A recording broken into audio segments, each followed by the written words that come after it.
achieve success with Global.Media.com.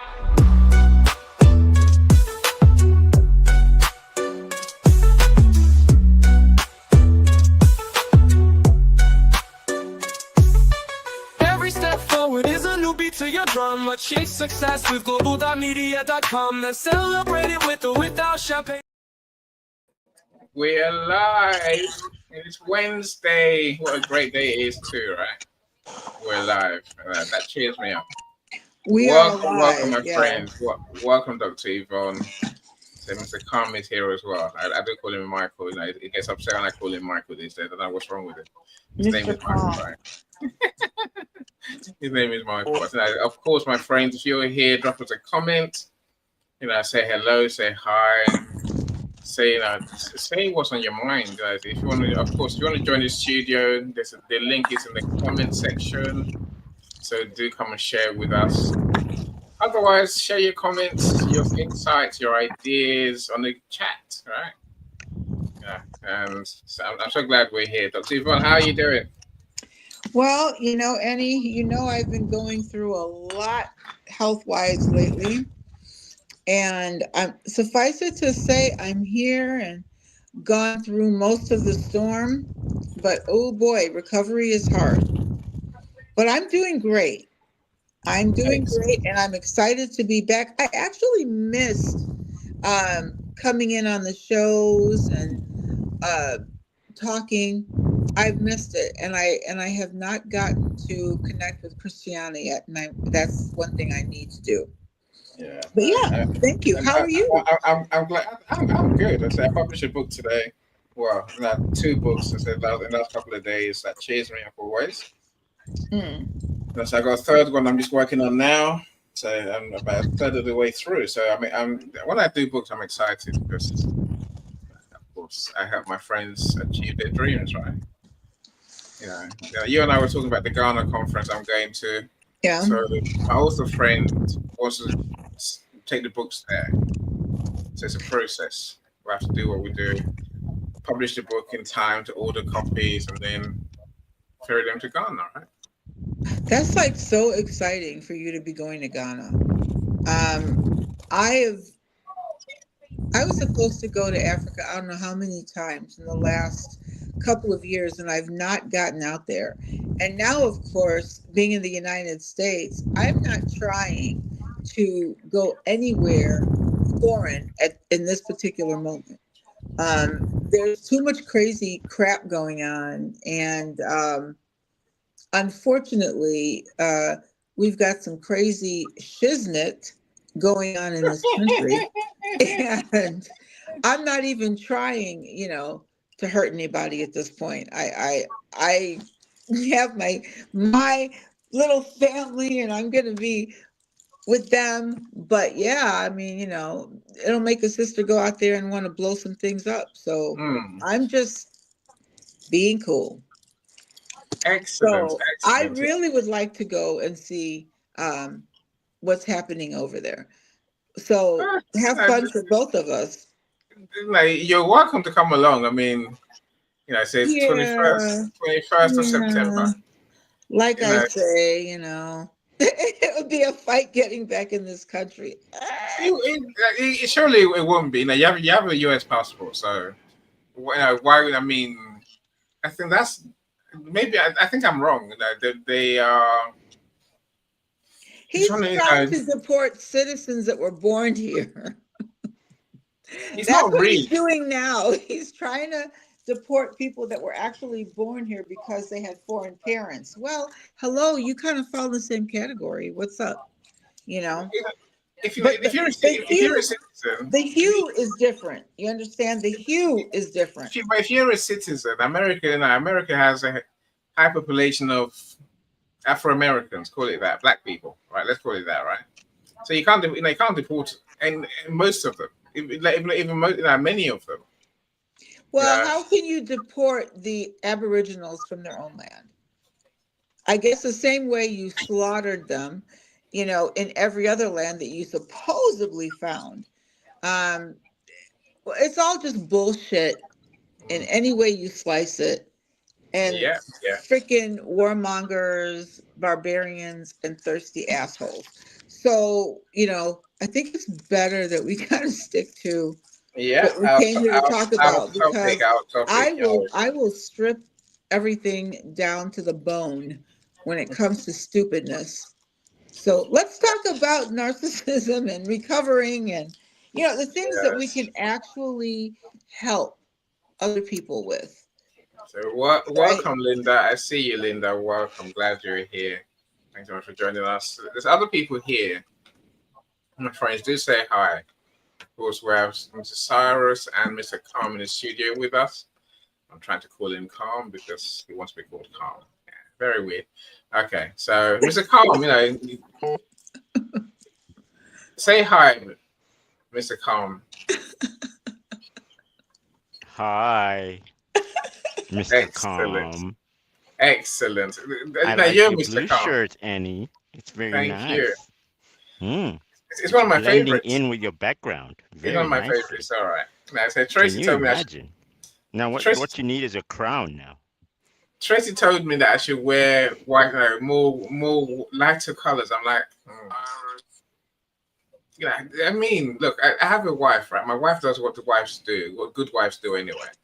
They go shop and they see something that they think, oh, that would do for hubby, and they buy a load of it, a big load, the huge numbers of that thing, right?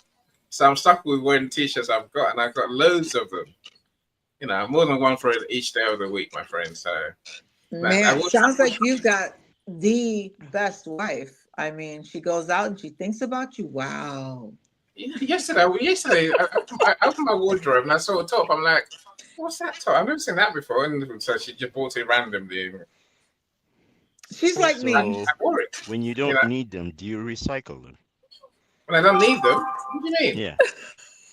You pass them down to your kids. Yeah. No. My son is much smaller than me. So being a gym freak, he's in better shape than me. So you've got more than one, right? Yeah, my 31-year-old now, he's stocky but shorter than me. So no, Michael, no. All you have to do is just trim the shirts a little bit. They'll get into it. They can work towards it, right? You don't know how big I am, Michael. They'll remember you for it too. I'm 6 I foot. used to steal when you're going. I used to steal my dad's shirts. So, and I'm a girl. And my father was about 275 pounds, almost 6 feet. And I was in high school and I would steal his t-shirts and wear them. So, and it doesn't matter the size. If they want your stuff, they're going to take it. Yeah, thankfully they don't. So I said my oldest son lives by himself, so he's got his own place. So the youngest one is saying that he's far too healthy and far too, fit to be wearing my clothes. My clothes are drowning. So he's that person who does whatever. What would you like Mr. Olympia? When they pose, doing muscle poses. I'm like, I don't know what's wrong with you, my friend. But he works very hard actually. Though. He does work very hard. And also he's got the brains to go with it, which really hurts. But that's my son. I like that. So welcome, Gladys. So glad you're here. Look, the link is in the comments. If anyone wants to join the studio to share, we'd love to hear from you. Miss Yolanda, welcome. Is Christiana here? I haven't seen her yet. I spoke to her before we started, so she was out playing with her son, so she might join us. Yolanda's book is next on my list. Whether we can do it before I go to Ghana, I doubt it. But the writing will certainly be much progressed. And then we'll start doing lives, Yolanda. I keep telling her we're gonna do lives. She's like, Annie, I don't want to do lives. I'm not ready. You are. You want to share your message. You want people to know, how you can help them with your experiences. So Yolanda, she's gonna send me a DM and go, stop talking about me and my book. I'm like, yeah, that's what I do. Right? Welcome, Yolanda. So glad you're here. What's the subject matter of Yolanda's book? It's a book. I guess it's her grandma's stories, grandma's life stories, grandma's experiences. So that's was there a post on that? No, not yet. She might have done. I haven't seen it. And I say it's a grandma's stories, but it's her family stories really. And That's then it's neat. like, I think, you know, within all of that, I guess our main point of contention is family relationships. Yeah. Into family relationships. Yes, I know what I just said, right? So the wrong relationships in families, which can happen, you know. But there's something. It's you know, I think it's a moral tale, Yolanda, right? It's a tale of morals, right? You know, is your step relative forbidden fruit? Yeah, Ah, that's the question we're asking. Wait, what's the question? Wait, did I hear it? Wait, say it You again. did. Is your Is your step? step relative, your step whatever, step sister, step aunt, step whatever, you know, Step. Mm, yeah, are they prohibited from having relationships? yes. I mean, it just is weird. That's weird. This I this is don't care. this Like, is this, oh, this is what that's the my. book, this is what the book is all about. This is what me and Yolanda are having fun trying to dissect. Or this is the message, you know. And then I said the greatest message I think is simply get to know your family members. You Get to know know, who they are. yes, Yeah. many of us So you don't know don't who our family marry members are. somebody. Yeah. So many of us don't realize we have hundreds of family members, literally hundreds. You know, who are they? You might meet one down the road, and you know, would you know? No, right. So it is a case of no. I guess it's a case of I'm sorry. let's understand the rules of God, right? You know, some things are forbidden fruit. Don't go there. You know, so then I say other things. You know, it's easy matter of know your family. You know who your cousins are, know who your nephews are, know who everyone is. You know, otherwise you have big boo boos that happen in life. That's a story. You know, big catastrophes. You know, but you know, there is a grey area, Dr. Yvonne. You're saying yes for sure, but I think the law I don't know. I think that's kind of. I mean, to is each his messed own. up. I mean, everybody thinks differently. I Yeah. mean, but yeah, no, yeah, yeah, no. You We're know, writing a book. In Jamaica, they got this saying that's really gross. It says, "Cousin and cousin boil good soup." You know, yes, Get it? and you know, we know what that means, right? It's not true. Yeah. Well, I mean, It's a crime against humanity, a crime against the it's a Bible, it's a crime crime against against freaking everything, sanity. Like, right? what the heck? Ew. Like, there's enough people out here. You don't have to get gross with it. No. And like I say now, but when people don't know who their relatives are, these things do happen. Yeah, That's and different. That's yeah, different if you don't know. But if you know and you're conscious of it, dude, like Yolanda, come save me. She won't come and save me. I know she won't. I wish she would, but invite eventually, her on stage. Is she not gonna come on stage? no. She doesn't have to go on camera. She's Yolanda. No, eventually I'll drag her. You know, once the book is done, we'll have to go on stage and talk about it, right? You know, but there's other issues in the book. I mean, I think we're just exploring why do people not tell their kids who their parents are, and people don't know. So some Yeah, people that's they what refuse their DNA test. That's a men and the dad and the mothers. Mom refused to tell their kid who the dad is, and what's that about? So it's all of that. I don't know. I think that's actually very, very bad, especially when you talk about health.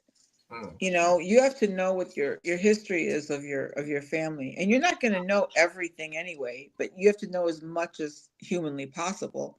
yeah. And that's, you know, because what if you have a kid and the kid comes and has special situations, or you develop something over the course of, you know, your Mm. lifespan, and you have no idea that it's in your DNA strand. I mean, no, I think that in itself is remarkably selfish, It you happens know. every day. Every day. You know, I Mm-mm. mean, you know, look, we live in a strange world, Dr. Yvonne, where people go to court and get paternity or paternity judgment. So literally, they have to pay for this kid. Meanwhile, the mom's saying, "You can't have a. No, I don't want a paternity test. I don't want to know whether it's you or not. I say it's you, so it must be you." And the man is supposed to pay for the rest of his life for this kid that may not be his. And the court find a way to give a judgment without facts. I'm like, how can that be? But this happens every day. Well, here Yolanda, in the United States, if you are in the delivery room and you sign that birth certificate, right? You're on the hook. You're on the hook. But now I was told, or I read about, I don't even know how I came about this information, but there's a new law being enacted by many states, and they're giving paternity tests at the birth of the child before the father signs a certificate. And that's going to thwart a lot of, should I say, Jezebel spirits, because that's what they are. Yeah. They pick a man that they know is going to take care of the kid and all that kind of stuff, and know good and well that kid is not theirs. So I kind of like that law, if you want to know the truth, that they get tested at birth. Yeah. They get tested in a full stop, right? Yeah. Now, Yolanda, let's add that to the book. So this new law coming in, that's helpful to our conversation. Gladys, I agree with you. Again, Yolanda said I agree with you on this one. Family reunions are everything. We need to have those regularly and often. But now we live in such a world that's so dispersed these days. People across different states, different countries.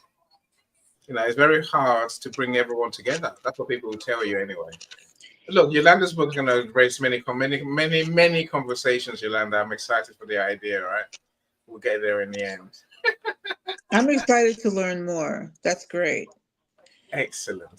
So we sold one copy, Yolanda, and more, right?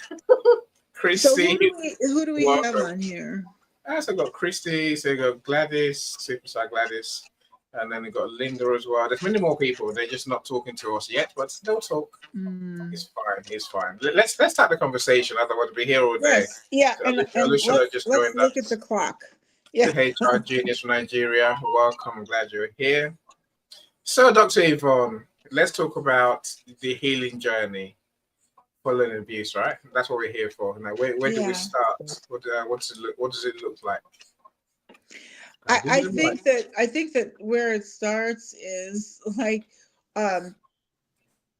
when you decide to yourself that you've basically had enough of whatever crap that's going on in your life, in your marriage, in your job. Because remember, these kinds of people, it's not just a husband or a wife, or so it could be anybody that you have to go through this with.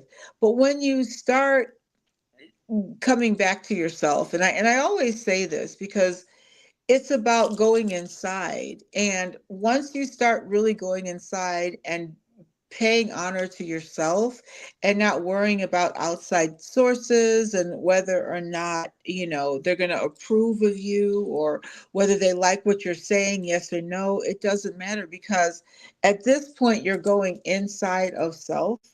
And that is where your healing journey begins. A lot of people might know the term dark night of the soul. And that's where that exercise is where you unravel those things in your life that you have hidden, shied away from, tried to forget, or you're embarrassed about those things. And all those things add up to the relationships that you've allowed around you. So when you start holding the mirror up to yourself and you start doing the work, right? You've got to do the work to get out of these places. People think that there is a quick fix to life problems like this or life situations, and there never is. You've got to do the work. So many people don't want to do the work. So many people have excuses. Go ahead. Is someone speaking? I don't know. No, I've muted Gladys's mic, so I think the mic was Oh, what they call the hot mic, so it's fine. okay. Let me think. You know, I'm kind of up here age-wise. I gotta remember what I was saying. When you start doing the work, you start presenting yourself with hard questions and you start learning how to answer them truthfully.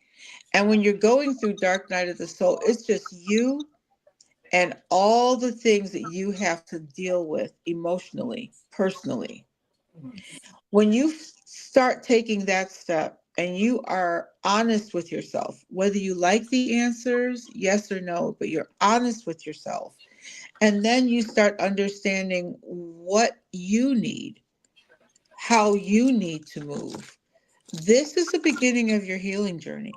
And step by step, you start making decisions based on your needs, your wants, what you require to be happy and fulfilled in your life.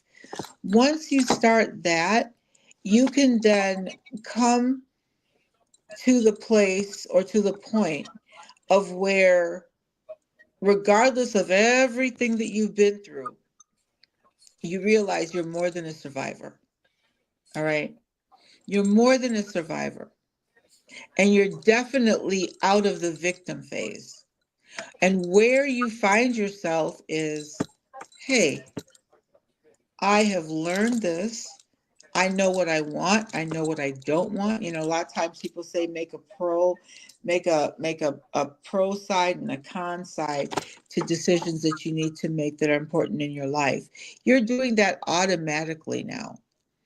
And you start to trust yourself, trust your inner voice. And when you see the red flags, you know that that's not for me. And I'm not even going to give them a shot at it. That's the beginning of your healing journey. Beginning with yourself and loving yourself. And that means you got to love the good and the bad parts of yourself. But as long as you're honest with self and you're doing the work, it just becomes a lesson. That part of your life becomes a huge lesson. And what I would say to the people that I felt were abusive to me that way, I say they were my best teachers. And that's what I really believe. They're my best teachers because you better know I'm not repeating any of that. And when you get to that point, I mean, you'll never be completely healed from anything. I don't care what people say, you know, you will never be completely healed from anything because we're human and we have spirits and we have hearts and we have feelings. And while we might be able to forgive certain things or even try to forget certain things, it is still very much a part of who we are. It is part of our makeup now. And so without those lessons, you're not going to be the person that you are today. So there's no sense in hating or being bitter or anything like that. But you've got to do the healing work and you've got to be on the healing journey. Um, and once you make a determination that that's what you want to do, you then have to come up with ways in which it will help you prosper to that point. And that's how I see it. And that's what I've done. And that's how I mentor or coach the people that come to me. Okay. I guess, look, I mean, I talk because one of my neighbors yesterday, she's got this exact issue going on. So she called. I'm not. I see her house down the road. Called my wife. Her crazy partner, another one. Essentially, for some reason, he went to her workplace and started drama, and then drove off in the car, left her there. Literally left her 30 miles, 40 miles from home. In the middle of the night at work, she left her there. Right. You're not talking about the neighbors that have been married for 30 something years. No. This Oh. that's it. This is down the road. So I only know this for the last since 2018. There's something in the water out there, Eddie. No, people are just mean, though. People are just mean, but I They think are very mean. they really are. But then people keep giving narcissist abusers more chances. I mean, say no, we heard nothing today, so I imagine they've gone back and made up. How can you? How can you? And of course, I guess I understand. This can't be the first time this happened. How would you leave your missus in the middle of nowhere? Well, I'll tell you. I'll tell you, and I will tell you this. And that lady, you know, she's got to do some work because it's her self-esteem, obviously, and she didn't just get there. But her love is unrequited love, and I know what that feels like. When you're a genuine person and you love somebody, like my love is real. And I think that that's why I used to get hurt all the time, because I don't know what it is to be phony. People might look and say, oh, she's this or she's that. That's just being judgmental bullshit, and they got issues. But when you give your heart to someone and they don't respect that, and they really don't love you, because love does not feel like that. True love does not hurt you.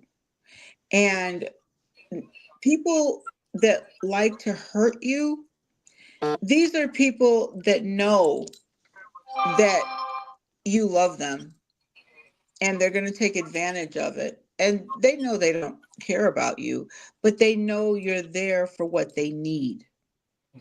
So you're giving to them and giving to them and giving to them. In the meantime, you're diminishing yourself.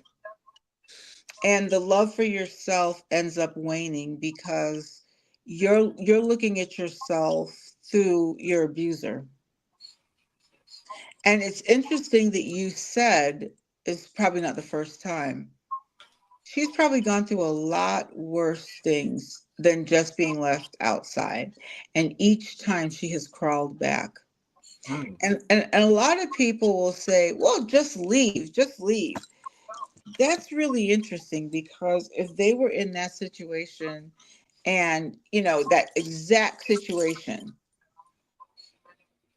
how would they react? You don't know how you're going to react until you're in that situation. So it's easy to sit on a perch and judge people. But that poor woman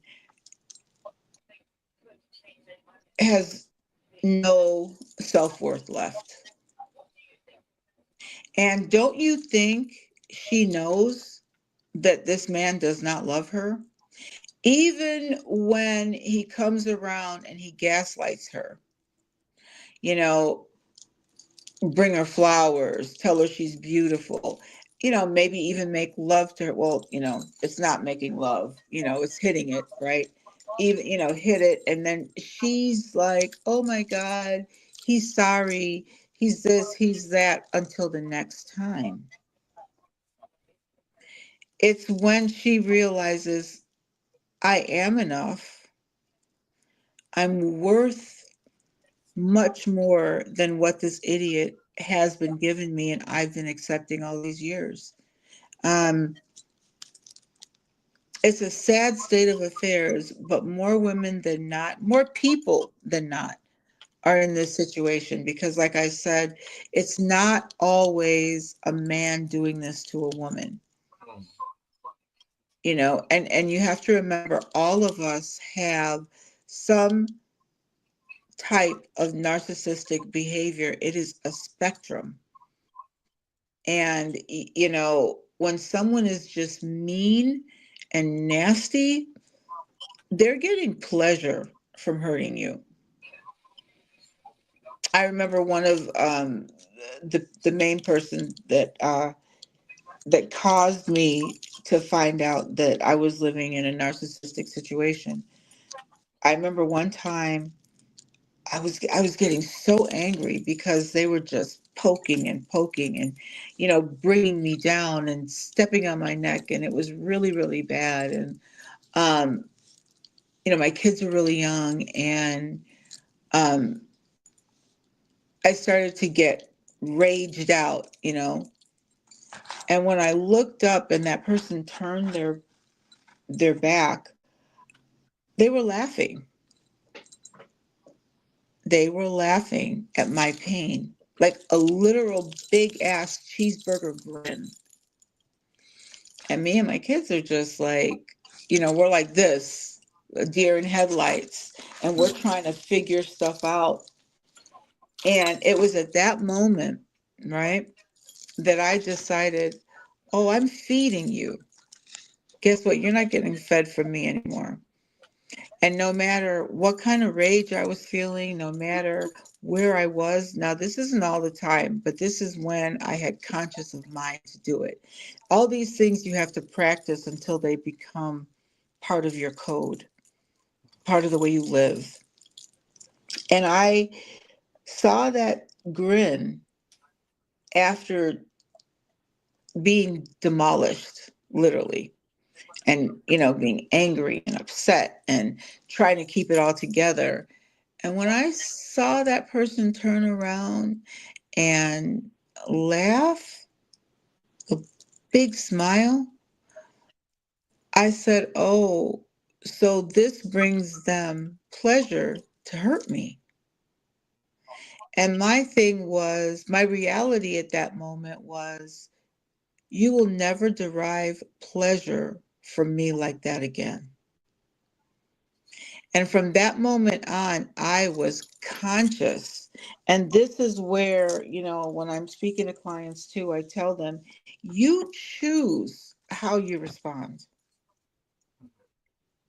You can choose how you deal with someone else and how they in turn make you feel. See, before I wasn't in control of my response. I would just rage out because I'm not a shrinking violet. I'm not a scary person. I will beat your ass. I don't have a problem. I really don't.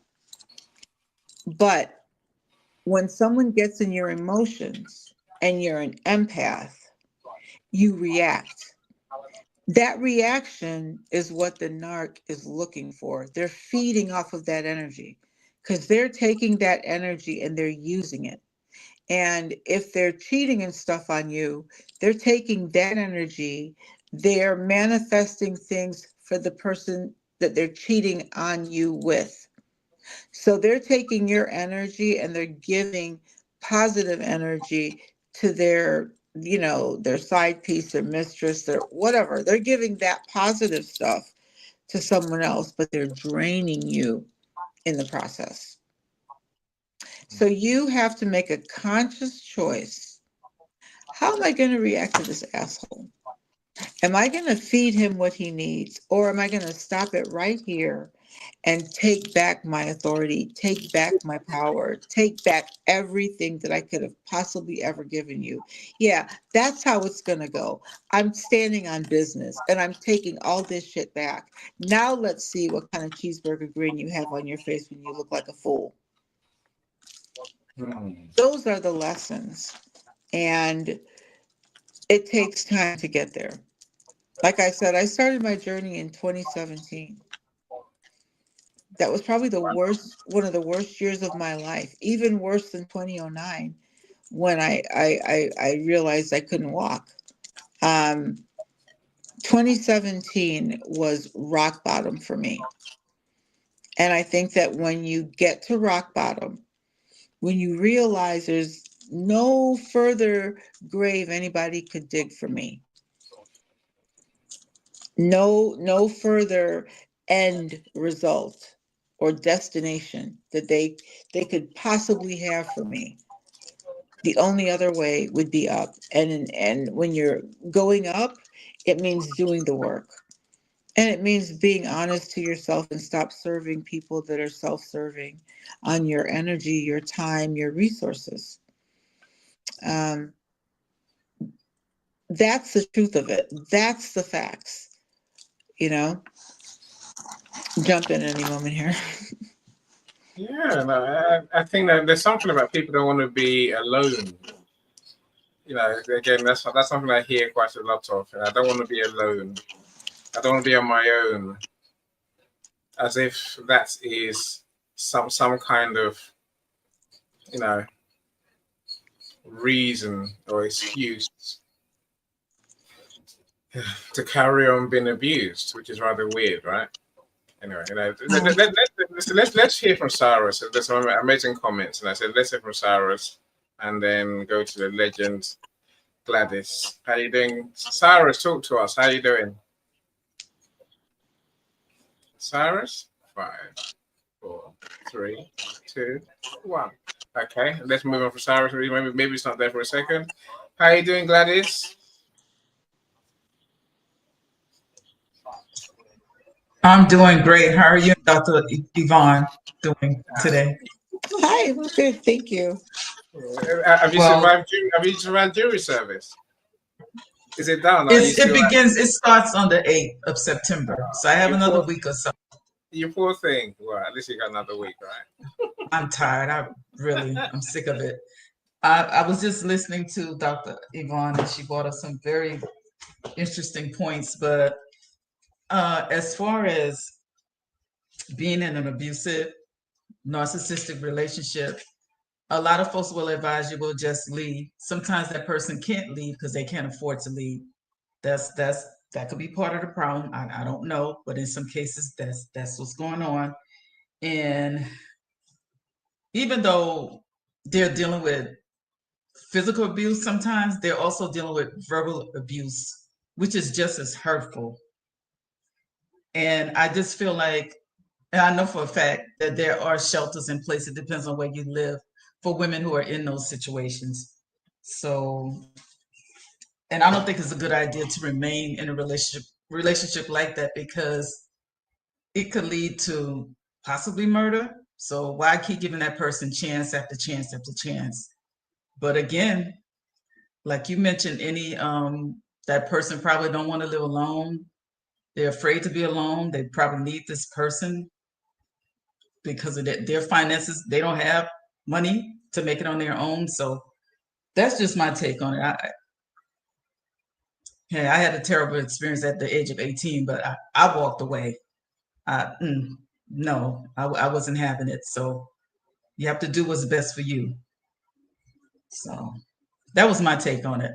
What was your, I have a question. Can you share just a little bit about, you said you had a terrible experience at the age of 18 and you walked away, which obviously you were a bright 18-year-old. Oh, yes. Because a lot of times at that age, they're grooming you. Of course. 16, 17, they're grooming you. Mhm. Can just share a little bit of that if you don't mind. And Okay, I'll share a little bit. go Well, ahead. I was only 18. He was about 23, a few years older. Mm-hmm. And I believe this was my very first relationship. And I had just relocated to New York City because I'm from the South. So I had relocated to New York City, living with a relative. And so this person was very controlling. I didn't know that until I started dating. And I met this person through my sister's coworker. It was my sister taught school. She was a teacher. And what he did was just out of the blue, because it was something that I had to take care of. And so he hauled off and he slapped me. And I said, oh, no, no, no, no. So my sister always told me, you always make sure when you're out to keep at least this amount of money on you or whatever. So I left. I at that time there was no Uber, so I took a cab home. So that's what I did, and that's my story. I think that that's great. because there are a lot of young girls, even right now, I think that it spiked, the abuse between girlfriend and boyfriend starting in high school and then going in through college. Because there are a lot of girls that would not have walked away. Um, so I applaud you with that. But the good thing is you had hard boundaries. Remember that a lot of times when people get into these relationships, there really are no boundaries that they've really set up yet. Even if they tell the person that they're with, if you do this and this and this, I'm out. By the time you've been in a relationship with them for a while, there is a codependency there. But you were smart, because had you not made a complete U-turn and gotten away from him, you don't know how much longer you would have wasted your time in that situation, and totally have him diminish who you are. So yeah, that is a very common story, sad to say. And it's even more common, or happening even more these days, which is kind of, to me, is a phenomenon. We just seem to really be going backwards, and I don't know why that is. But thank you for sharing that. That's fantastic. Um, No, you're yeah. welcome. I didn't want to, but sometimes it's good. Just share. Yeah, and hopefully someone will take something from it, and learn something. That's what I would say, right? Thank you so much, Gladys. You're a superstar. Let's welcome Janice. Janice, welcome. I've missed you, Janice, but you're back again. Excellent. So I missed you from the order when order has changed. So you're always there. So I'm glad you're here. So glad I've learned so much in this journey. See the red flags so much faster now. Taking care of me now. Yes. So you should, right? So you should. I mean, the red flags are there. The red flags. I mean, they're big flags. Never mind red flags, right? It's anyway. It's painful to know this carries on, as you said, Dr. Yvonne. So Alvaline says, it's been a while. You're right. You're right, Dr. Yvonne. The first step might be wrong decisions, or healing is not a linear process. And yes, it's not possible to heal completely. Thank you for that. You're right as well. If you think about all the things that you go through in this life, everything, um, you never know if you're going to be wrong or right on it. But if you are making the decision based on yourself, not based on someone trying to control you, it's the right step for you, if that makes sense. Yeah. It might not be the right step for other people, and it might not be the right step for people that have gone on before you. But if you've made that decision for you, then it's the right step for you. And you can never be worried about other people. I'm the kind of person that I'm not going to hide things. I've been working with battered and abused women since my freshman year in college. All right. And I'm 100 years old. So I've been involved in that for a very, very, very long time. And my first step into that, and I'm not talking about personal experience as a child, I'm talking about as an adult working, in crisis intervention while I was in college, giving back. When I first started realizing just how diverse a population this is, um, it blew my mind, because one of the first people that I had to interact with, as I think I was 17 and a half, 18, was the pastor's wife of the church, the biggest church in my college town. She showed up there my first night. It was one of the homes, and it was in a regular neighborhood. Nobody would have known what was going on in that house. And I opened the door, And literally she was covered in blood. I mean, it was just like gushing out of her head. And she was able to grab her children, and her children was covered in her blood as well. And that's when I realized, oh man, this is why on Sundays, a lot of Sundays, we don't see her, because he's in the pulpit preaching and she's at home licking her wounds. And, these are things, this kind of situation is so common, but it's when you decide to talk about it that they can't hide. So I don't hide, which is why I'm on here talking right now. I don't hide about the situation within my family. I don't hide about the situation, like with my mom. I don't hide about those things because there are people out there that are going through this in silence and they really feel alone. Now, did it take a lot of nerve for me to do this? Of course it did. Of course. But do I feel an affinity towards this subject? Yes, I do. And should you ever be quiet when you're going through something like this? No, you should not. Tell somebody, talk, and you're going to gather strength and support more than you would ever even imagine. And yeah, sometimes you don't have the finances because that's the first thing they do. You understand? They cut you off from family. They make sure to squander your finances. Then, of course, the whole time they're tearing down your self-esteem. So you feel ugly, unwanted, underappreciated. And, you're just looking for some glimmer of, yeah, you did a good job. Or, yeah, I sort of like you today. You know, it, it's something that you have to take a stand on and you got to talk about it. Cannot hide it. You can never hide abuse. It'll just be incestuous and it will just keep growing. And unfortunately, it'll become a family thing and it'll go down in generation and generation and generation.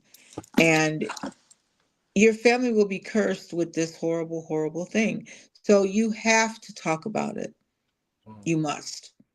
Get the strength to get out there, not to everybody, it's not like you're going to go on a rooftop and pick who you need to speak with, but do not suffer in silence. Don't do it. Yeah. It's right. I think for that great advice. There is a question that's burning through my head, but I'll get to that in a second. So Mike says, "If freedom stops at your nose, their freedom stops at your nose." Yeah. So the question that's burning out, I think it's close to what Mike is saying. What is the first step the decision, never again, or is there another first step? I don't know if you can say this is, a black and white thing, like this is first step, this is things come to us differently. Some women's, I mean, I would say a decision in what your first step is going to be. Yes. But is the decision your first step? Probably not. Now, how does that make sense? That makes sense because do you know how many times you come to that decision to leave and you don't? Or how many times you try to leave and you can't? The decision is there, but it's the action behind the decision, to me, is your first step. Once you take that action, because do you really think people want to stay in that situation? In their mind, they're saying one day, one day, one day. But it's when you take that first step. When you take that first step, because then you're really honoring yourself and you're honoring your decision. And in some cases, you're honoring your life. It's saving your life as well, right? Literally saving your life. Again, I'm aware that often the decision to leave is when things get the riskiest time they tell us for, especially Mm-hmm. for women, because that's when the crazy person will go really crazy when they realize that their hold is weakening and you really might escape, and They don't want you to leave, you know. I mean, they're going to have their affairs. They're going to have, the people that are going to hype them up, like that song says. I love that song, hype me up. Um, but the key, like Mike says here, and I think that was the first thing I stated, was self-love. And of course, you have self-identity, because that's one of the first things they take from you is your identity, your true knowledge of yourself. All of a sudden, you're not who you always thought you were. And they make sure to weaken that so you can't make a move. We have to remember that. Um, but when you make the decision to move and you actually take the first step, the rest might be hard, but believe me, if you keep building on it, you can make it happen. You can make it happen. But you just really have to believe in yourself. And it might be a slow process, but remember, it is a process. It's not a race. It's not going to be done just like that, you know, unless, of course, you're dealing with real violence and it could cost you your life. Then you have to make a strategically quick step. Your strategy has to be tight, because now you're playing with your life or the life of your kids or whomever. But if you're not in that situation, make sure you plan it out, you know, and remember, there's some people that don't leave at all. But what they do is they become the narcs or the abuser's worst nightmare. And that abuser eventually has to um, be honest with themselves and take responsibility for their actions, but that's obviously not in all cases, but that is a reality of a lot of people. Some people don't want to leave. Some people really love that person. They just don't like who that person has become or how that person treats them. So then it's, what tools do I have to continue to be with this person and make them stop hurting me? To me, that's very hard, but it can be done. It's something that really can be done. I think it had to be done.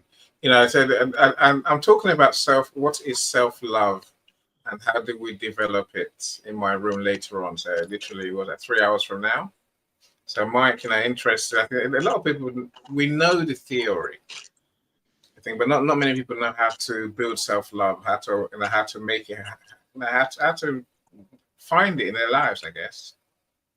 I think we assume people just know what self-love means.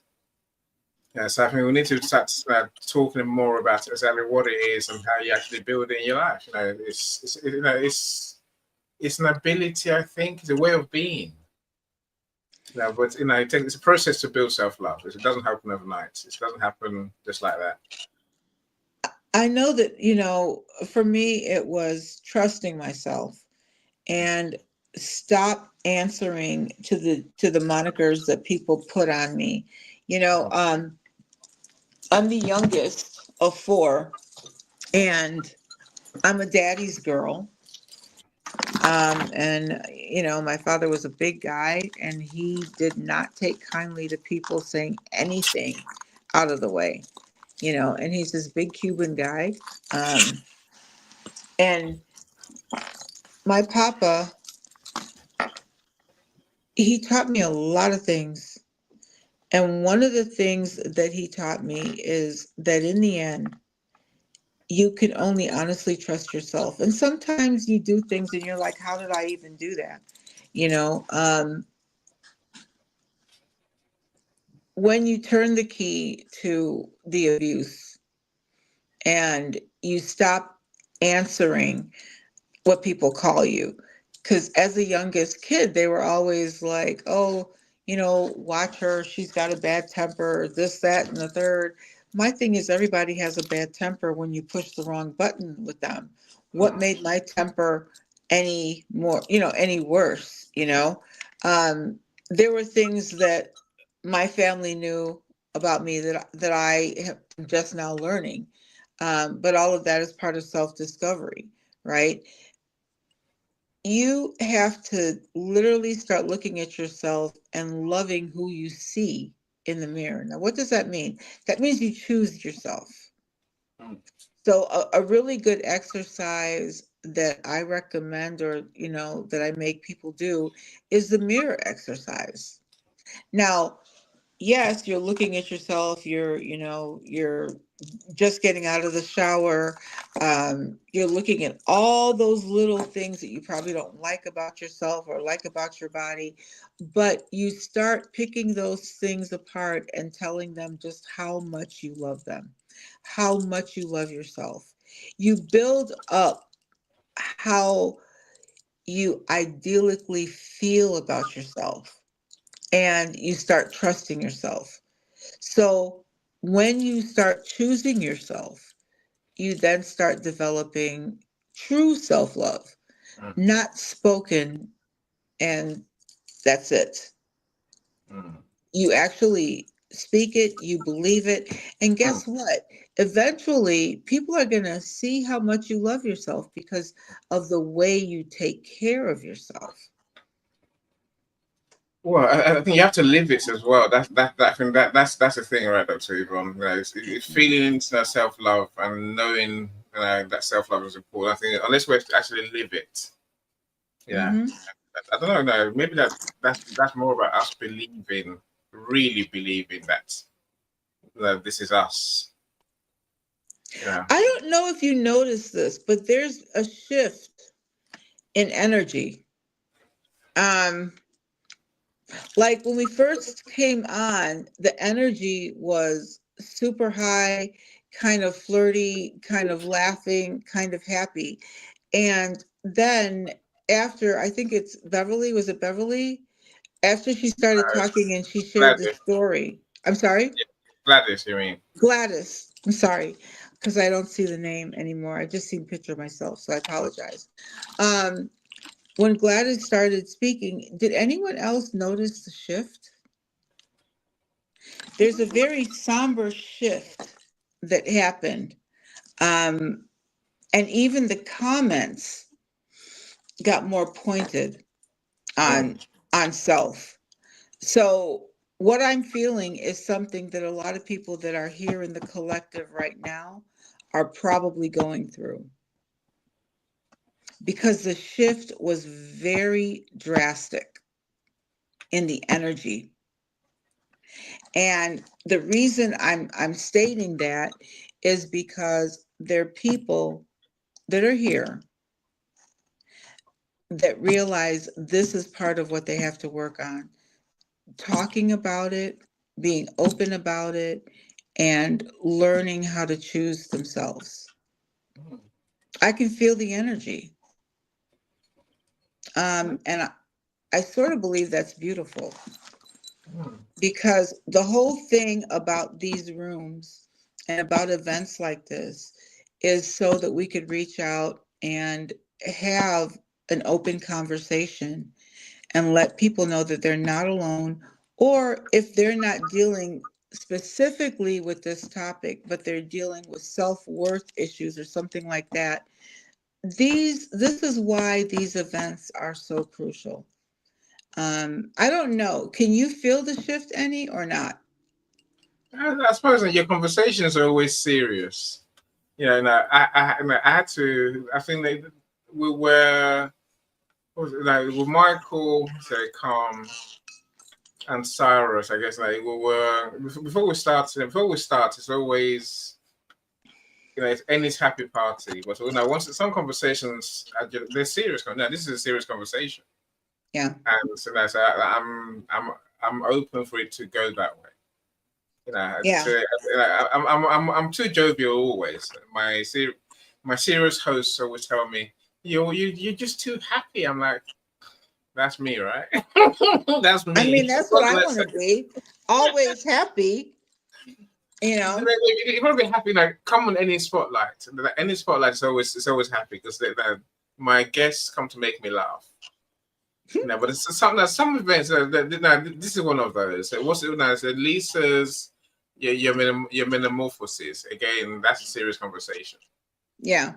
And so what's the other one? Christiana's miscarriage and baby The loss. miscarriage. It's a That's serious a conversation. serious one. Right, so I know to give the space to be what it should be, right? You know. Yeah. Where we can lighten the mood, I try. Well, I feel like everyone that's here, first of all, thank you guys for being here.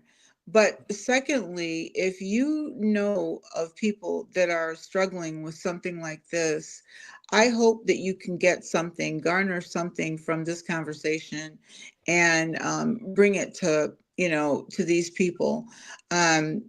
Being open about situations like this is the only way to kind of curb it or solve it or help people get through it. But the shift is real, the energy is real, and we're living in a world right now where we have to be very conscious of our neighbors, of our family members. There was a woman that I knew when I was a child, and one of the stories that she used to always talk about is that her husband, who became her ex-husband eventually, used to come to her job, right? And on Fridays when she would get her pay, and he would beat her there and get her pay and leave and be gone for the whole weekend. And she had her kids. That reminded me when you were talking about your neighbor and how he went to her job and created all this problem. That story popped in my head. Eventually, people are going to get tired of that kind of behavior and move on. But remember, guys, there's someone in the midst of your life that is probably going through this. If not, you're going through it or have gone through it. These conversations are needed so we can help people. Indeed. And thankfully, sometimes the help is those who are here live. So sometimes those who watch the replay, right? Right. So I don't know, but I think the stats are shocking on about I guess domestic violence, household violence, narcissism, call it what you like, right? I'm saying the numbers are they're high. They're staggering. They're really the chances are, out of 10 people, there's people who are experiencing the situation or have at least or have experienced it. So I'm not surprised that in any space there's likely to be some sort of I guess experience in those who are involved in the audience or even on stage, right? Yeah. So Lexi, welcome Lexi. Say hi, Dr. Yvonne, everyone tuning in. Lexi is starting, or she got a new 503c, as you call it in the US, not-for-profit organization. Where she's providing housing for housing and more, housing, education, support, for people who's experienced sexual abuse, trafficking, exploitation, and so on and so forth. Oh, wow. So welcome, Lexi. So we got our first room on Friday, so do join us, my friends. Do join us. Have her come up. That's great. That's not a serious conversation. Lexi, the link is in the comments. If you want the link, just put in the chat here. Send me give me the StreamYard link. Then you can keep your camera if you want, if that helps. Then please do. Yeah, please come up. Mike, don't indulge Zara. Okay, Zara is lightening the mood. Zara is funny these days. It says Depends on who. It says start your healing journey with a wink. That's Zara for you, right? I see you. And that's what Mike is responding to. Depends on the person winking, right? Yeah, that's true too. There's many great comments, and I guess let's go straight to Elaine's. Elaine says, "Can you share how to stop ex-spouse of different race from using the police as weapons?" That's interesting. I literally was telling someone about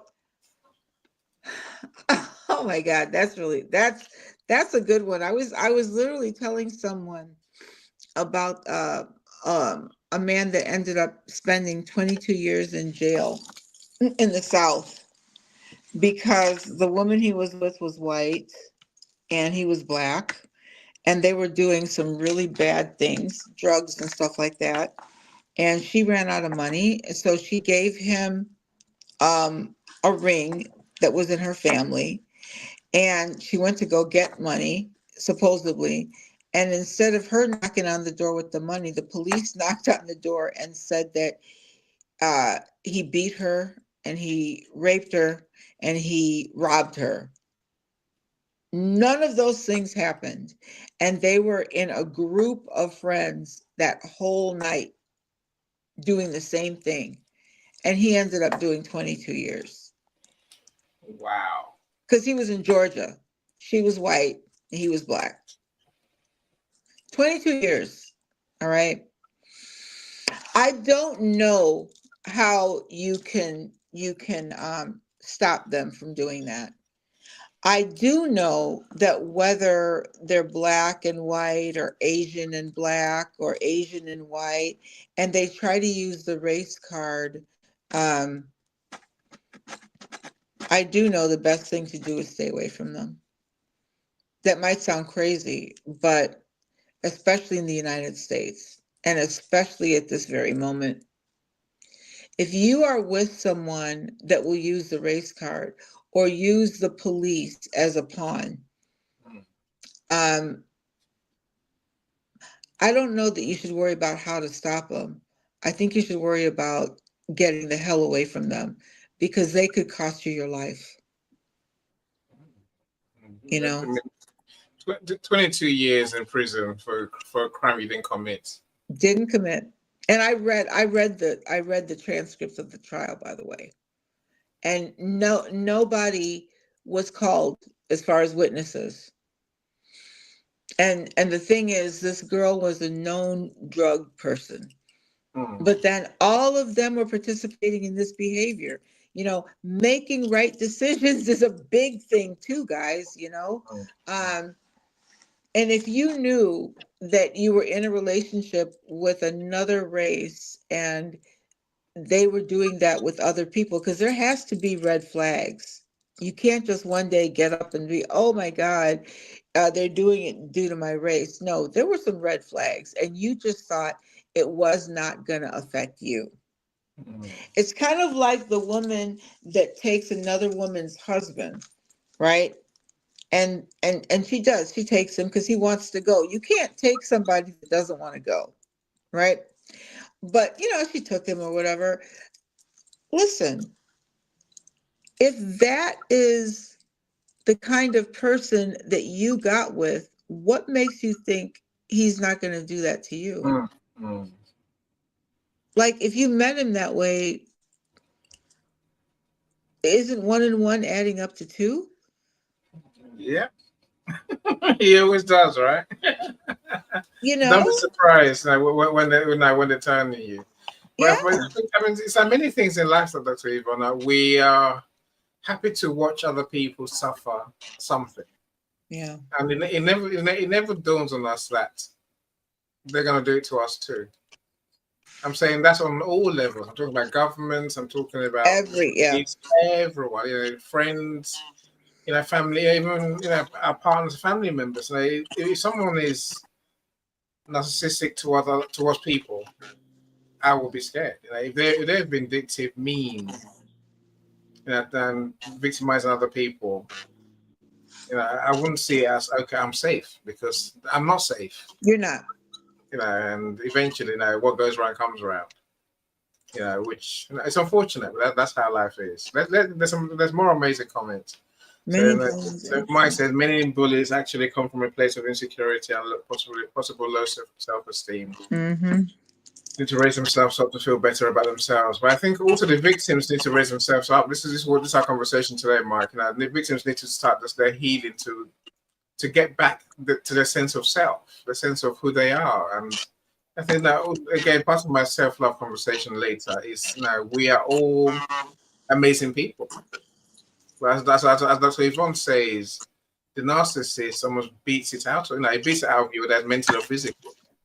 And then that's how they manage to raise themselves up at your expense almost. Which is They rather great. live on your energy. They live on that energy. They have to have that energy. But when your energy becomes stale, they'll put you on a shelf and they'll keep looking, they'll keep hunting for someone else to amuse them and tell them how wonderful they are.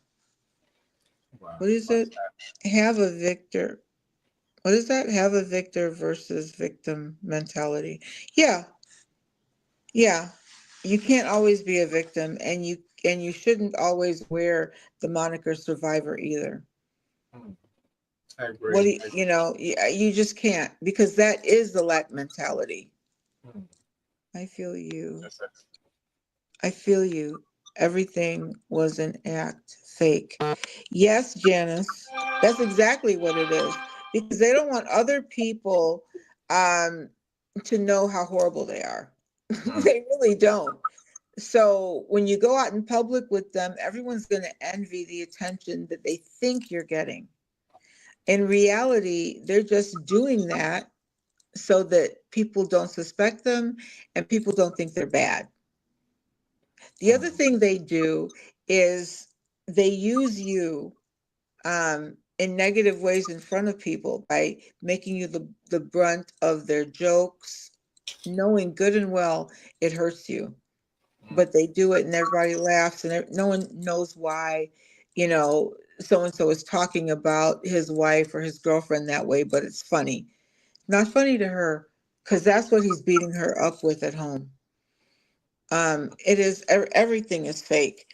But I'd like to get to this one question that you and I came to yesterday, Annie. And it is, how do you overcome the disrespect you're feeling? And unrequited love. How do you overcome the disrespect? I'd like someone to answer that on stage here. Yeah, so how do you overcome the disrespect? Mm-hmm. Yeah. Okay, Lexi says she would join us. Okay, I want to know what your thoughts are on that, because for me, it's all about diving into yourself and choosing yourself. Because that person's not going to change. They're going to gaslight you, do whatever it is to make you think they're going to change, but they're not going to do the work. So the only way to overcome something like that is in dealing with yourself and choosing yourself. To me, that's basically the only way. Yeah. So I just put the question in the comments. So we'd love to know your thoughts. Alexis says it's a practice. I guess we'll take that, right? I think it's a process. Is what Alexis is saying. It's a process that we have to work through. It's not a one and done thing. No. Right. I'd say that's what we're talking about, the journey today, right? The healing is, it can take a long time. We'll have to keep doing the right thing for ourselves consistently, and just like I said earlier, if we make mistakes, okay, that's part of life. But as long as we're doing something as long as we're trying to do the right thing for us, yeah, then eventually we'll get there. But I think that the fact that other people around you can turn on you, oh yeah, it's rather scary. How do we address that? I'm saying that. I get the context in that the narcissist will tell others bad things about you, right? Mm-hmm. They'll abuse you in public. Now you're the crazy one. Yeah. They're trying to save themselves and the kids and the family. Yeah. So how do we even begin to recover from that? I don't know that you're gonna see. The thing about it is, I think that people are thinking, okay, well, we're gonna just recover, I guess is the word to use here. That's a key word. I don't know that you're ever gonna recover. What you're gonna do is you're gonna learn, and hopefully you'll evolve. And evolution means growth. Um, and remember, everything that you go through is gonna be the what makes your character, what makes you the person that you are. So I don't know that you overcome. I know that you look, you understand, you appreciate where you are or where you're going, and you make those life lessons. Overcoming, I don't know that that would be the word that I would use. I don't think you overcome issues like this. I think you learn how to deal with them, and you learn what you like and what you don't like and what you're willing to tolerate and not tolerate. And I think eventually you get to the point where I love myself more, I choose myself, and this is no longer an option for anyone to come in and treat me like this and me be okay with it. And I believe that you become the king of swords or the queen of swords, and you cut them out of your life like a bad dream, a bad habit, or even having a bad hair day. You just get rid of them. And I think once you make that choice, your strength, your autonomy, your finances, even your beauty flourishes, because you no longer are in the fight or flight mentality. You're literally feeling secure. Security. That's a big thing. That is a big thing. And what does security look like for most people? It's monetary, but it's also being comfortable in your own home, comfortable in your own skin, and getting away from people that really want to bring you down. And honestly, they can't like you. They can't even love you, because if they did, they wouldn't treat you like that. And love is not supposed to hurt. So, It's not supposed to. I think I like the idea of cutting off those people who don't serve you, or who make you feel worse, who make Mhm. your problems worse. But again, part of me is thinking that just makes life harder all around, right? Because now some people that you used to that you would call your friends are now part of the abuse. And I'm sure some even family members who will be on the abuser's side, so to speak.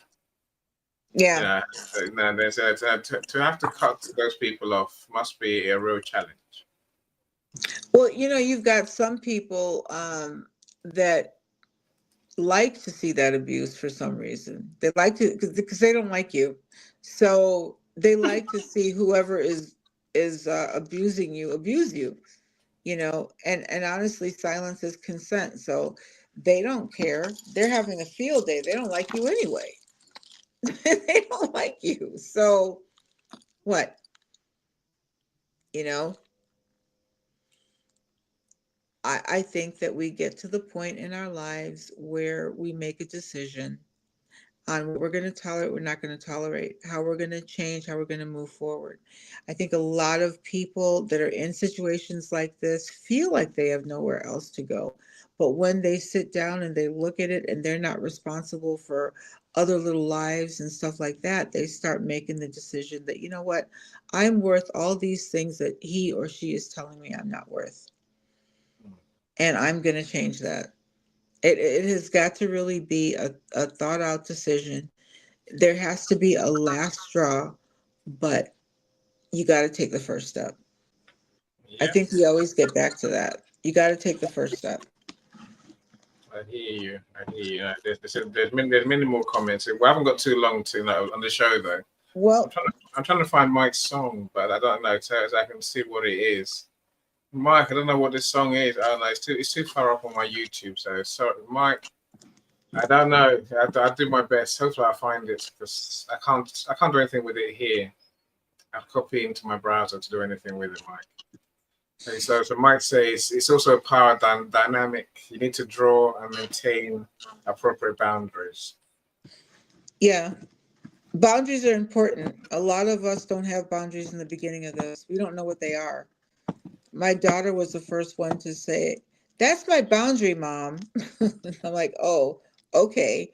And I started learning about boundaries. My daughter. Before, what boundaries? You're married, or that's your mother, or that's your father. You just suck it up and take it. I mean, you know, that was how I was raised. That was traditional. And when I started learning about boundaries, I set them in place. And guess what? I like those boundaries because they protect me. So boundaries are very important, Mike. But anyway, guys, this has been like the greatest. My journey started at There's 40. more. You can't go Oh my yet. God. Mike, your journey started at 40. There's 10 minutes left. You can't go yet. People may be aware of how. I think people are aware of how damaging their words are, but I don't think they care. The ones that are doing this to people, you know, they're doing it because they feel they can. I don't think that they care, because if they cared, would they really want to give you that much pain? No, they wouldn't. They wouldn't. And then they don't have to take responsibility either. In a narcissistic family, by the time you're 17 years old, you wow. That literally, Linda, that is that is a large part of the Caribbean culture. The grooming. It's very cult-like because there's certain sets of rules that you just don't overstep. And it's been like that for generations and centuries. It's how we're raised. And when I started realizing that it is really bad in my culture, the way these people act, and it's okay, it's acceptable, that's when I realized, you know what, that is really cult-like. You have that mentality. If a person is a year older than you, you don't speak against them. If it's a man, you know your place with that man. If it's a woman, there's certain things she can't do, shouldn't be able to do. I mean, think about this. As a girl child, a Jamaican girl child, we weren't even allowed to play cards. Regular cards, the jack, the king, we weren't allowed to do that. They felt that that was something men do, and they do it amongst other men. And during that time, like dominoes, right? They're drinking and, smoking cigarettes and stuff like that. Women are not supposed to be anywhere near that. So that's cultural. When I went away to college, I didn't have a regular college life, but when I went away to college, there were women playing card games, things like Bid Whiz and all these things, and 21 and all these games. And they're like, oh, come sit at the table, come play. I'm like, we weren't even allowed to touch a card deck. These are things that are, they're inbred in a lot of cultures. They really are. And it's up to you to be the change. I was the change in my family. And let me tell you, a lot of my change means no contact. I've gone no contact with a lot of people. And it's after recognizing that they did not want me to have my own life. And they didn't want me to have my own opinion or anything. So You know, sometimes you just have to go no contact and you just have to like forget them. I'm reading what Elaine is saying now. So my mother said all men are the same. She said this to me on my wedding day. I almost backed out of the wedding. I think it goes to what you said about culture, and it's a grooming process, and narcissism doesn't just happen in relationships like that. It's Well, obviously here, her mother was being narcissistic, because why would you say that on your daughter's one of her most important days of her life? Why would you do that? Well, that day is not about you. Remember, narcissists have to mess up special occasions for other people. So that day wasn't about her. And so because it was about you, she had to find a way to bring your day, to a crashing halt. Had you decided not to go through with it, she would have acted like she was sad for you, but she would have been happy as hell because she made you have a terrible day. They derive pleasure from your pain. And any real mom would not have done that. Real mom would have been wiping your tears, fixing your hair, telling you how beautiful you are, bringing back fond memories of their wedding day. Yeah, that's what a mother should be doing on your wedding day, not saying bullshit like that. I hope you proved her wrong, Elaine. I think a good mom will also be looking at him and saying, "You touch my daughter the wrong way. See what happens to you." Oh, check it. He would have known that the minute he walked in the door the first time I saw him. Like literally. The first time. So they wouldn't even have gotten to the wedding. All men are not the same. They're not. really not. They're really not. That is a fallacy. It's just like all women are not the same. Fact, right? That's a fact. Yeah. Welcome back, Gladys. We lost you for a second. Glad you're back. If you want to add to the conversation, just feel free. If you're on mute, I'll see. That's what we'll put flashing your mic. So if you're happy, then go. I have to leave around 2. That's the only thing. So no, we've gone long before that. We've gone the next 5 minutes, I think.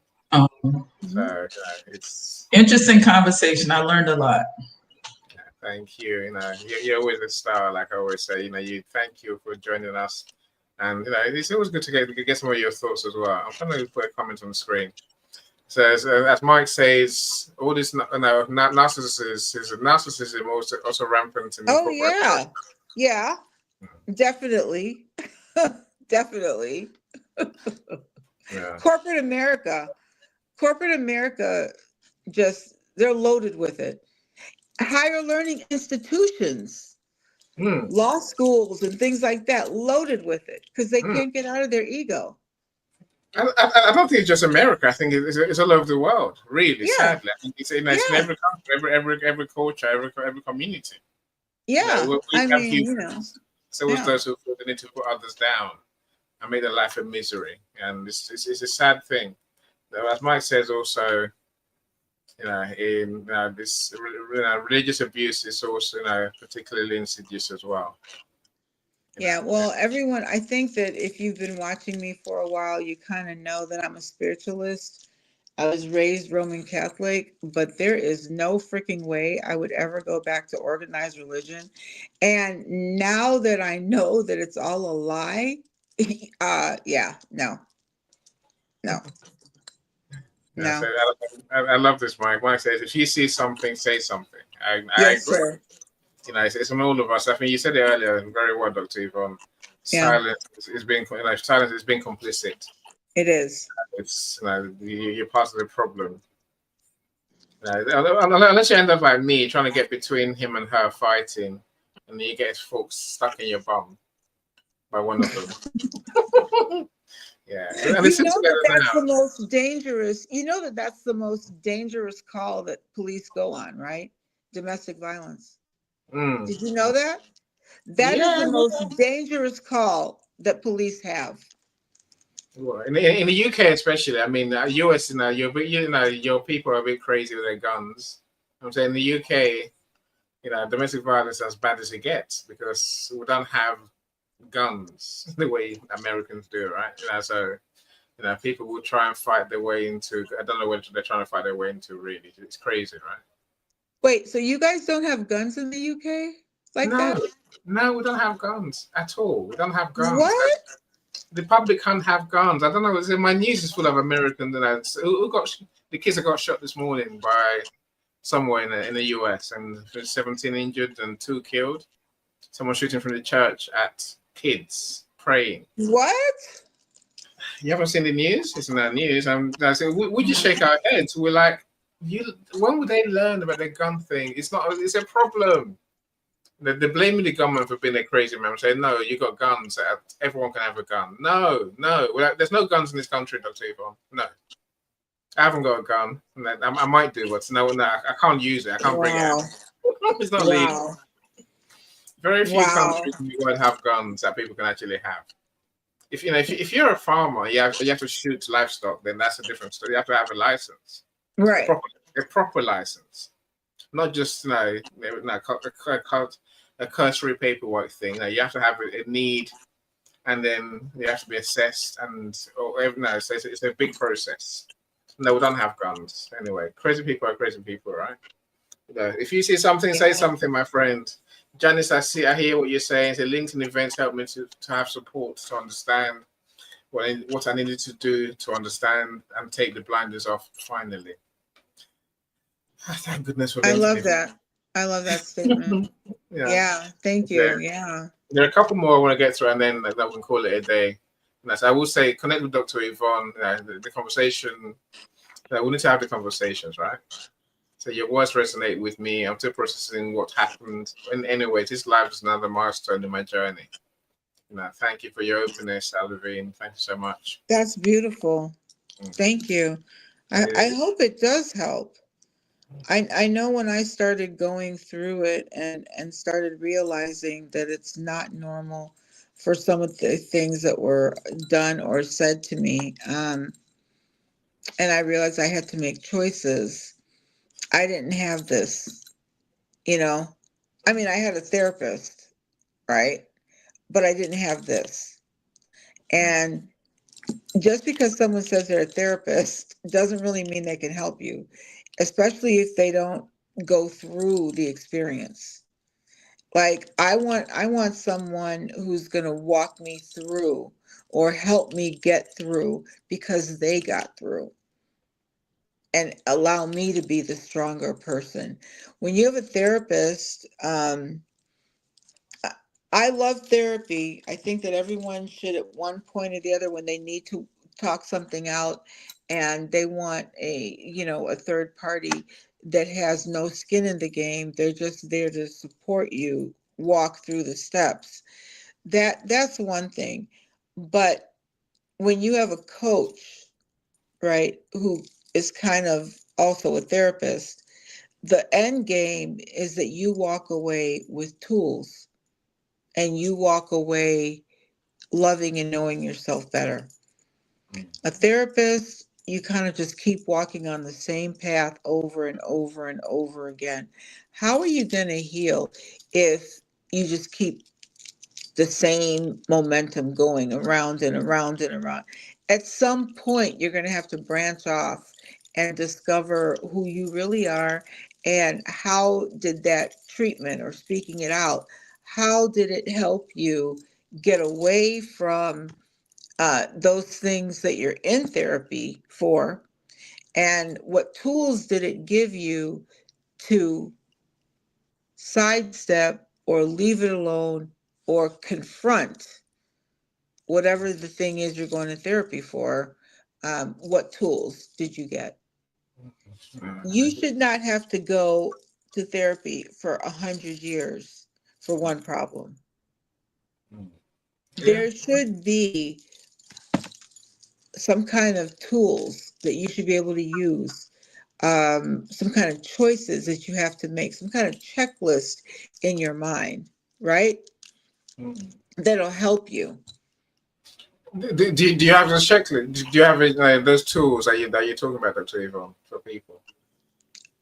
I believe I do, because I know that that is how these steps, these things, these procedures, right? That's why I do my coaching the way I do.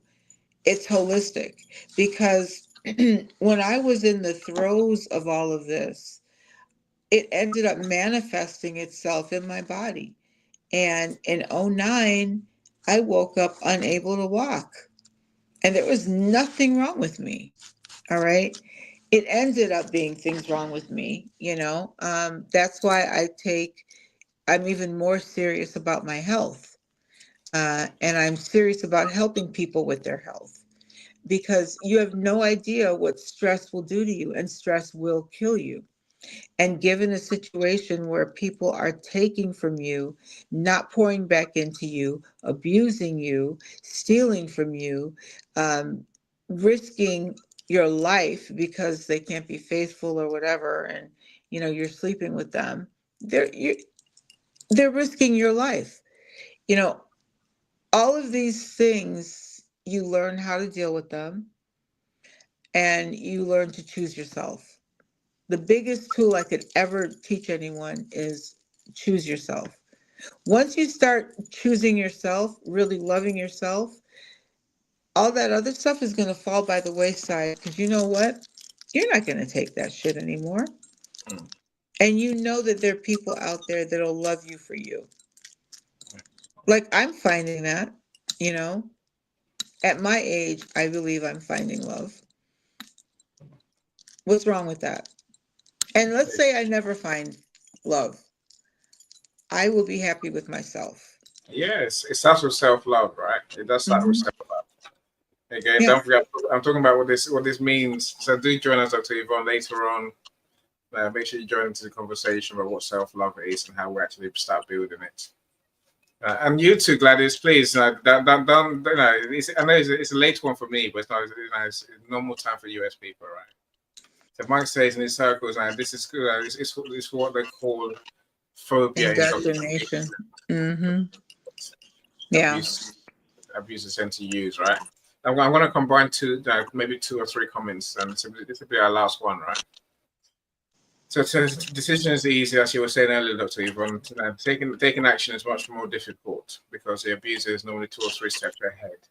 Mm-hmm. Only counts for the repetitive sentence. Only the action you take actually matters in the end, right?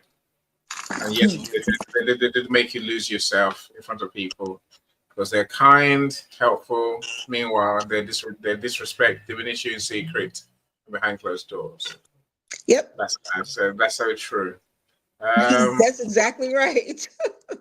Mike is saying the same thing. I agree with you, Dr. Yvonne. You need to take action, but also get help to address mindset change as soon as you're clear of the toxicity. Otherwise, you're doomed to repeat the type of relationship. And they say that's such a big one for me. That's a big one. I mean, you were saying earlier, Dr. Yvonne, that even when your abuser decides, "Oh, I'm sorry, never again," they almost guarantee to go back to it. Guaranteed. It's their behavior, it's their pattern, it's the way they operate. Unless they're willing to do the work, they're going to hurt you again. They're going to, and if you keep taking them back, guess what? It's just a vicious cycle. You've got to decide to get off that merry-go-round or that Ferris wheel. And when you decide, you got to take action. And yeah, thank you, Mike, for that. Yeah, and Mike said, Yeah. Thanks, Mike. Said I see Dr. Lisa joined us as well. Apparently, your menopause live is coming back in September. So if you're missing our rooms on menopause, do join us there. Make sure there's no one else now. Alvin, you've been a true star. Thanks so much for your amazing Yes, wonderful. Yes, to thank you. everyone that's joined us, we're truly grateful for you. Look, join us again in 2 weeks' time. So in the meantime, I always say connect with Dr. Yvonne. If you know anyone that's suffering, don't suffer in silence. Anthony, I see you. Letting go of what hurts is an act of self-love. Indeed. It really is. Self-love is about doing what's right for us. And sometimes that's not easy. So it can be painful, be a challenge, right? But we must do whatever that is good for us. That's what true self-love really means. I agree with you, Anthony. Thanks for joining us, my friend. To Tracy, I see you now. Welcome, welcome, welcome. I don't like not to work with anyone. There's so many great comments. Look, Dr. Yvonne will go through the comments afterwards. Yes. You will. Certain police have guns. Now, Bobby's done. Now they got a stick. We have a stick and mace. And we have we do have, what's that thing called? Tasers. Oh. That's as bad as we get. So police don't have guns there? No. If our police shoot someone, which they do every so often, once every 5 years, it's big news. Big news. And here the police have no problem in gunning people down, especially in their backs, and especially young kids of color. They have no remorse for it. They act like they're going hunting. It's disgusting. It is disgusting because we want our children too, So I'm surprised. I had no idea. So do they have guns in Japan and stuff? I don't think so. I would think not then. Yeah, I don't think they do. I don't know. The US is very rare. The US is one of those places where the only place where they have guns. Even in Jamaica, they haven't got guns. No. The police have. The police might have. I said, but the public can't have guns legally. Well, actually, the regular constables do not carry guns, but the military guards do. Military police, yeah. Yeah. No, they do. Very weird. I never even thought about that. I can't imagine living with guns everywhere. If the police have guns, then it means people have guns.